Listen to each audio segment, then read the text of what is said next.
In part 1 of this video series, you learned how to place a micro USB connector on a printed circuit board. In this part, we'll set up the design and run a linear network analysis, or LNA.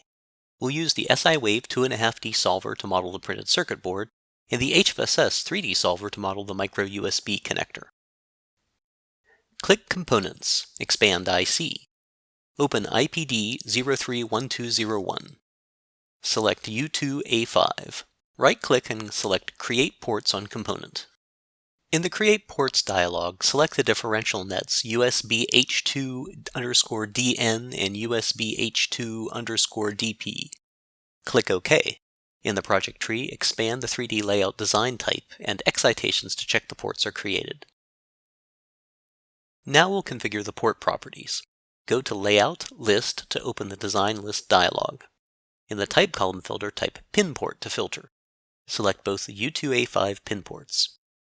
Click the Properties button to open the dialog. Go to EM Design tab and specify the HFSS type as Auto. This controls the type of port for HFSS. The default port configuration is valid for SI-Wave simulation. This step is only necessary for HFSS setup types. Now we happen to have detailed vendor-supplied SPICE models for the choke inductors, so we'll configure our LNA analysis to use these inductor models. In the Components window, expand Inductor. Select the devices of interest. In the Properties window, select Solve Independent to automatically create ports for the inductor pins. This will create 4 new ports, which will then get connected automatically to the SPICE model. Here's the detailed SPICE model of the common mode choke inductor that we obtained from TDK Corporation. You can see that it contains a lot of stuff.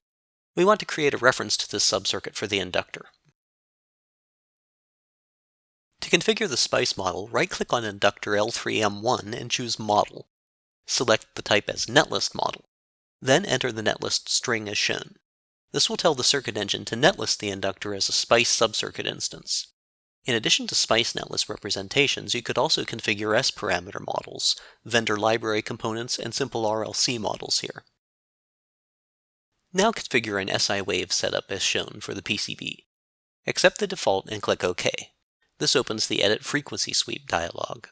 Define a linear count from 0 to 5 GHz with 501 points. Right-click the USB subdesign. Select Edit Link Definition. Change the Simulation option to Simulate Missing Solutions. This tells the LNA analysis to invoke HFSS if the connector model hasn't already been solved. Double-click CoSim options and select SI-Wave as the simulator, and select the Setup Override and Sweep Override. Click OK. Right-click Analysis and select Add LNA Setup.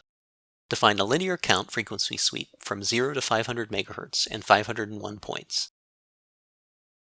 Click OK. Right-click LNA Setup and select Browse Netlist. In the netlist, we can see that the ports were created at the far end of the USB connector. These will be used as excitations in the LNA analysis.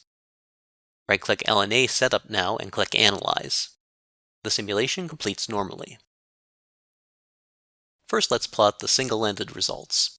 Right-click on Results, Create Standard Report, Rectangular Plot. Define the solution as LNA Setup 1. Select the quantities as shown. Click on New Report. Change the scaling to log.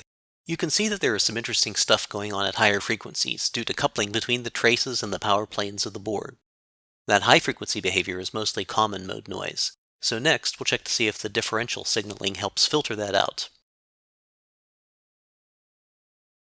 We can easily define and plot the differential S parameters. Right-click LNA Setup and select Network Data Explorer. Go to Edit and select New Pair twice to define differential pairs between ports 3 and 4 and ports 5 and 6. Select the quantity S diff2, diff1 to see the insertion loss from the IC to the connector. You can see that the differential signal has much less supply plane noise than the single-ended signals. Finally, we'll see how to add more connector instances to the board. Zoom in to the board. Select this connector. Do Ctrl-C to copy it and Ctrl-V to paste a new instance. This operation preserves all the rotation information of the first connector and applies it to this new instance. So we can graphically just grab the second connector and move it into place using the electrical connection snap. Again, you can double-check the connections in the pin connectivity dialog. At this point, you can define additional SPICE models and set up the assembly as needed to simulate it. In summary, we have shown a layout-driven approach that combines the power of different field solvers together without the need to use a time-consuming schematic-based entry. The layout-driven assembly method is very convenient and efficient when you are dealing with complex designs that have many different models.